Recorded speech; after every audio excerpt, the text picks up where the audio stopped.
6 महीने पूर्व माननीय अनीता जी बघेल के अनुमोदन से और उनके प्रयासों से आदर्श नगर की जो मुख्य सड़क है जिससे कि अजमेर की एंट्री होती है वो सड़क बनने के लिए स्वीकृत हो गई थी। लेकिन सार्वजनिक निर्माण विभाग के अधिकारियों की मिली भगती के अनुसार पिछले 6 महीने से उस सड़क पे किसी प्रकार का कोई कार्य नहीं हो रहा है।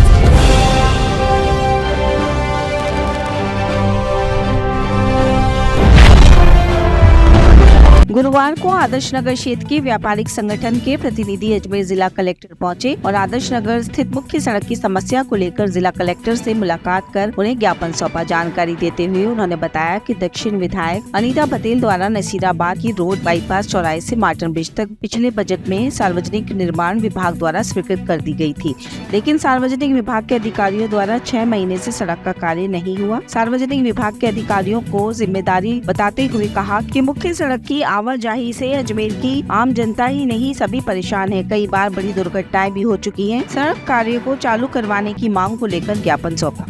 आज माननीय कलेक्टर साहब के सामने हम लोग एकत्रित हुए थे, जिसमें इंडस्ट्रियल एरिया के प्रतिनिधि और आदर्श नगर व्यापारिक एसोसिएशन के प्रतिनिधि सारे एकत्रित होकर मिले थे कि 6 महीने पूर्व माननीय अनीता जी बघेल के अनुमोदन से और उनके प्रयासों से आदर्श नगर की जो मुख्य सड़क है जिससे कि अजमेर की एंट्री होती है वो सड़क बनने के लिए स्वीकृत हो गई थी। लेकिन सार्वजनिक निर्माण विभाग के अधिकारियों की मिली भगती के अनुसार पिछले 6 महीने से उस सड़क पे किसी प्रकार का कोई कार्य नहीं हो रहा है। शहर का 40% जो ट्रैफिक है वो इंडस्ट्रियल एरिया में जाता है, वो इंजीनियरिंग, और मैं तो कहता हूँ अभी चुनावों के अंदर आपने देखा हो तो प्रशासन पूरा उन सड़कों से गया है, लेकिन प्रशासन के कानों पर भी जू नहीं रहेंगी कि इतनी गंदी सड़क जिसकी स्वीकृति हो रखी है, 4.5 करोड़ रुपए उसके सैंक्शन हो रखे हैं पिछले 6 महीने से, लेकिन ना जाने ठेकेदार और उसमें क्या सार्वजनिक निर्माण विभाग के अधिकारियों के बीच में क्या है कि कार्य नहीं हो रहा है। पूर्ववर्ती सरकार उदासीन थी,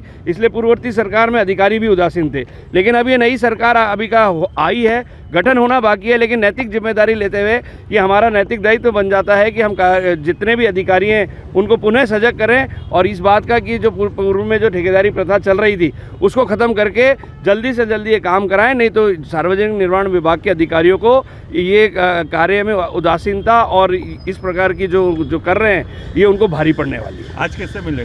आज हम कलेक्टर साहब के यहाँ हाजिर हुए थे। कलेक्टर साहब के साथ फ़ोन पे बात हुई तो एडीएम सिटी साहब को हमने ज्ञापन सौंपा है। जो एडमिनिस्ट्रेटिव हैं आदरणीय राजेंद्र सिंह जी सिसोदिया साहब, उन्होंने बहुत जल्द इस पर कार्रवाई कर जितना जल्दी हो सकता है कार्यकार, क्योंकि वर्क ऑर्डर भी दिया जा चुका है। इतने दिन तक तो ये कह रहे थे कि भाई वहाँ कोई पुलिया बन रही है, ये बन रही है, उसको बने हुए भी इतने दिन हो गए। लेकिन मेरा सबसे निवेदन है कि क्योंकि इसमें निश्चित तौर पर पीडब्ल्यूडी के अधिकारियों की इसमें उदासीनता है, वे नहीं चाह रहे, और उनको मैं बताना चाह रहा हूँ कि राज बदल गया है, काम करना पड़ेगा और डिलीवरी देनी पड़ेगी। देवेंद्र सिंह शेखावत, स्थानीय पार्षद, वार्ड नंबर 38, आदर्श नगर, अजमेर।